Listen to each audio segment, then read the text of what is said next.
This channel does not promote any violent, harmful, or illegal activities. All content provided by this channel is meant for an educational purpose only.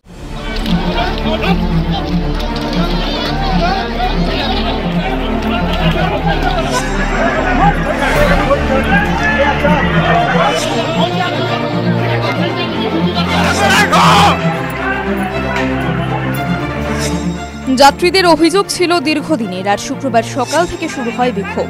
থামিয়ে দেওয়া হয় up এবং down লাইনের দুটি train, আর তার জেরেই স্তব্ধ হয়ে যায় রেল পরিষেবা। দীর্ঘক্ষণ বন্ধ থাকে বনগাঁ লাইনের ট্রেন চলাচল। আর সেই বিক্ষোভ পুলিশ তুলতে গেলে ধুন্ধুমার পরিস্থিতি তৈরি হয় অশোকনগর স্টেশনে। যাত্রীদের দাবি, মাঝেরহাট স্টেশন পর্যন্ত যাওয়ার কথা থাকলেও বেশিরভাগ সময় ট্রেনে যায় না। অন্যান্য স্টেশনে নামিয়ে দেয় যাত্রীদের।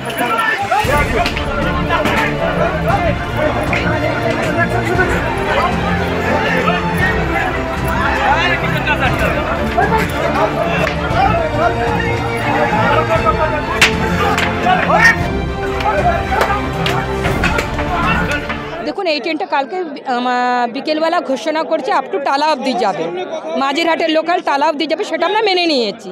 আজকে দীর্ঘ আমরা 3 মাস ধরে ভুগছি। যে কাজে পুজোর আগস্টের থেকে হচ্ছে, তখন রেলের কাজ হচ্ছে, আমরা মেনে নিয়েছি। চলো, রেলের কাজ হচ্ছে, এটা বনগাঁ থেকে মাঝেরহাট। এবার কালকে ঘোষণা করলো টালা অবধি, আমরা সেটা মেনে নিয়েছি। এবার দেখুন, যে কাজই করুক না কেন, সবারই একটা টাইম আছে, আমাদের সময় বাধা। আমাদের কালকে আমাদের ডিউটির জায়গা আমাদের ঘোষণা করে দিয়েছে, লেট হলে এবার একদিনের স্যালারি কাটা যাবে।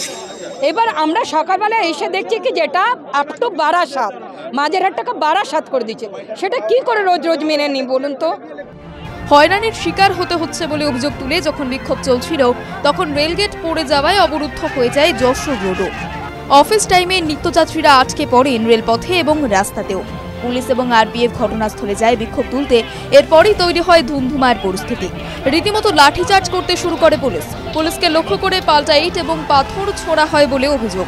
মুখ ফেটে যায় সাব ইন্সপেক্টরের। রক্তাক্ত অবস্থায় হেলমেট খুঁজতে দেখা যায়।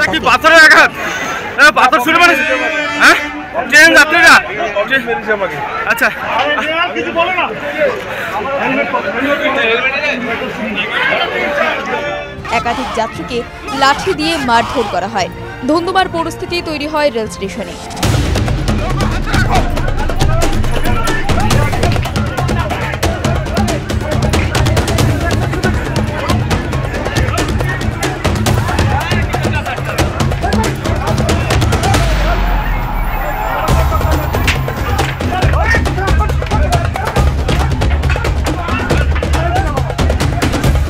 একাধিক যাত্রীকে আটকও করা হয় স্টেশন থেকে।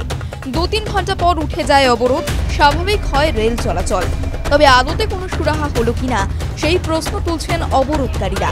TV9 Bangla digital.